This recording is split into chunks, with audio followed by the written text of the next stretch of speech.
Well, Adewale Ajayi, partner and head tax, energy and natural resources, KPMG Nigeria, joins us now. Good morning and happy new year to you, Adewale. Thank you for joining us on the program. Hello, good morning, Mr. Adewale.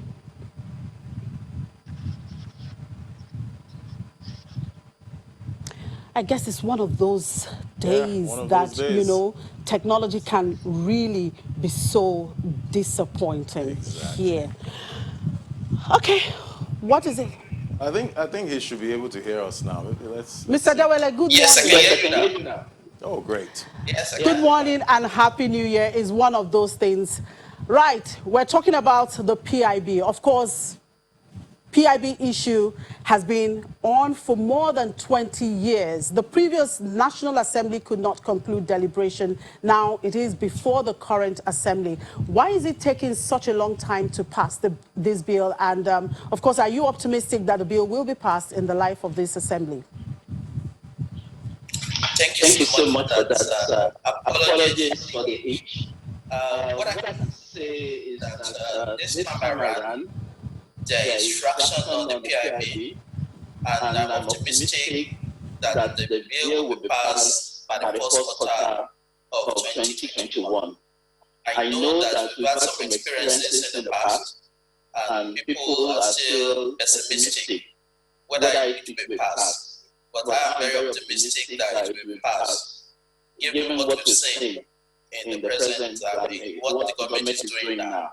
So what has delayed the bill? The very first PIB was presented in 2008, and there have been a lot of issues. One of those issues is the fact that there was no ownership. And of course, there was also the issue of misalignment between the National Assembly and the Executive. And then you also still have the issues of the erosion of power of the Minister and the President. Those are the issues that caused the delay. But I think those issues have been resolved now, and so I'm optimistic that by the first quarter of 2021, at least going by what the Speaker also has said, that it will be passed into law. Views from different stakeholders on the PIB, and looking at the PIB 2020, a lot of questions come to mind. For instance, will the PIB promote and enhance competitiveness of Nigeria's oil and gas fiscal regime? Will it transform the NNPC into an efficient, profitable company comparable to Saudi Aramco and Petronas and a host of others? And what part would the bill what part of the bill do you have reservations about, and how do you think these can be resolved? Okay, yeah, I think, getting to where we are now is a very good start. This is what we've been waiting for, and we can always tweak the bill as we go along.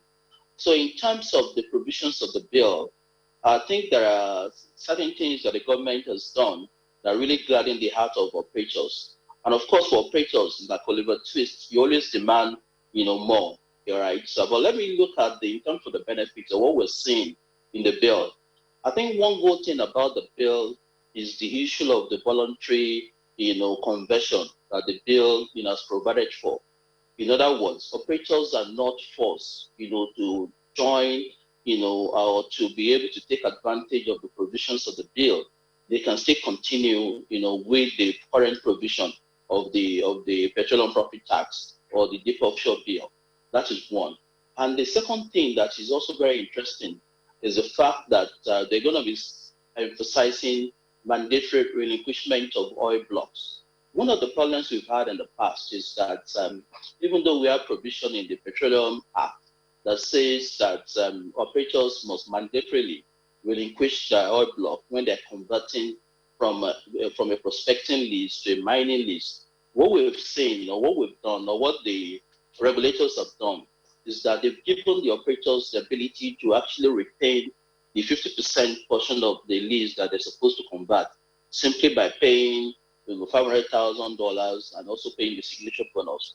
That is going to be a thing of the past because of the drill or drop provision that you have and the mandatory relinquishment. And of course, it is not compulsory. the operators have to decide whether they will pass the bill or not, right?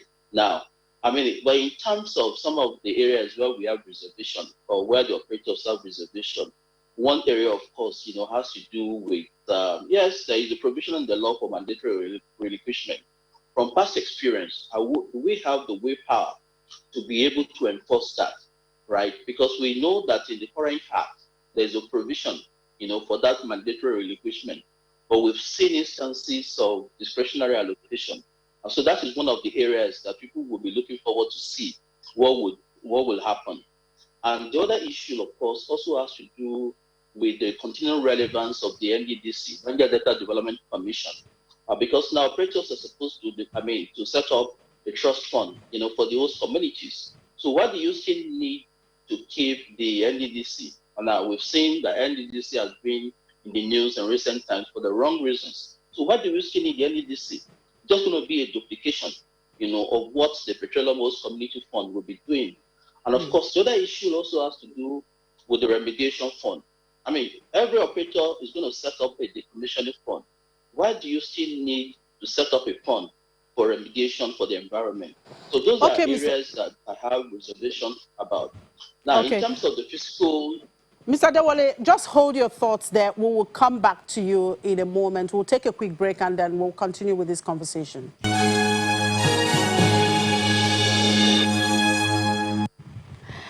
Welcome back. Still talking PIB 2020, and we still have Adewale Ajayi, partner and head tax, energy and natural resources, KPMG Nigeria. Thank you very much, sir, for staying tuned there.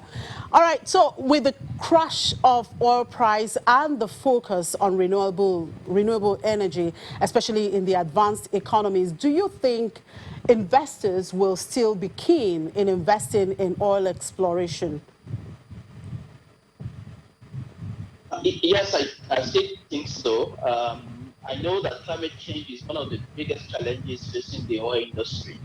But if you've seen what has been happening in the past couple of months, the oil price has been going up.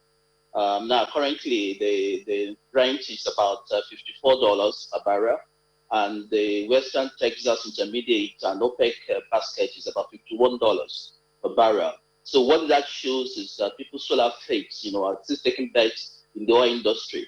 Of course, I'm aware of the fact that some countries in Europe and developing countries have already said that they're going to ban fossil power fuel by 2030, and that they're going to have a net zero carbon emission by 2050. But the fact of the matter is that everybody still expects that demand for oil will still continue to grow, at least for the next 20 to 30 years. And that is the reasons why we really need to have the PIB passed now, so that we can take advantage of that, because the oil is of no use to us as long as it is in the ground. We need to get it up and sell. So I'm very optimistic that despite all the issues of climate change, and of course, I'm also aware of the fact that the Biden government is going to focus on renewables, right? And you have a lot of oil companies also that are making investments in renewables. But at the end of the day, I think we might need to separate oil from gas, right? So, I mean, gas is still going to be a clean energy that people are going to be investing on. But as far as oil is concerned, the major issue, of course, has to do with the current lockdown posed by as a result of COVID-19. But I still believe that for the next 20 to 30 years, the oil industry will still be relevant. And that is why we're seeing an increase in the price. Interestingly, investment bankers, are much more bullish about the oil industry than oil traders. I mean, I've just seen a report that Citibank did than Goldman Sachs, and they expect the oil price will be between $60 and $65 in 2021, while the oil traders are looking at between $50 and $55. So the answer to your question is yes, the oil industry will still continue to be relevant despite the challenge posed by climate change. Ajayi, so assuming the bill is not passed, what does Nigeria stand to lose? If the bill is not passed, we're going to lose a lot of things. One of the things that the government did was to try and look at how competitive our fiscal regime is, right? And what we found out is that out of about 757 world fiscal systems, Nigeria ranks 748. What that means is that Nigerian fiscal regime is not competitive. And one of the factors that will drive investment, of course, is tax. So obviously, people will not be able to invest, come to Nigeria to invest. When you look at what is happening to Africa in Africa now, a lot of investors are taking bets on Namibia, Mozambique, and Botswana. Those are three areas. And for us to be able to attract investment, we need to have an attractive fiscal regime. That's one. The number two is the fact that there's been lack of clarity, when it comes to the regulatory and fiscal regime, and that's also affected the flow of investment. I won't say that is the biggest challenge affecting the flow of investment into Nigeria because of the non-passage of the PIB, which some people have wrongly said. I think it's just because of the fact that the oil price has been going down. But now that the oil price has been rebounding, I think people will still make investment. But I will say to you, it is in my interest to pass the PIB because at the end of the day, oil being in the ground is of no use to us, right? If people are focusing on renewable, and because of climate change in the next 30, 20 years, and people are not looking at oil. So what are you going to do with the oil? So the oil is as good as useless. So I think it's in our interest to ensure that we pass the PIB, as quickly as we can. And I'm extremely optimistic based on what we've seen that bill will be passed for March of 2021. Thank you very much, Mr. Ajayi. Well, it's an ongoing conversation, and be sure I'm going to invite you again on this show. Thank you for your time, and have a great day. Thank you so much.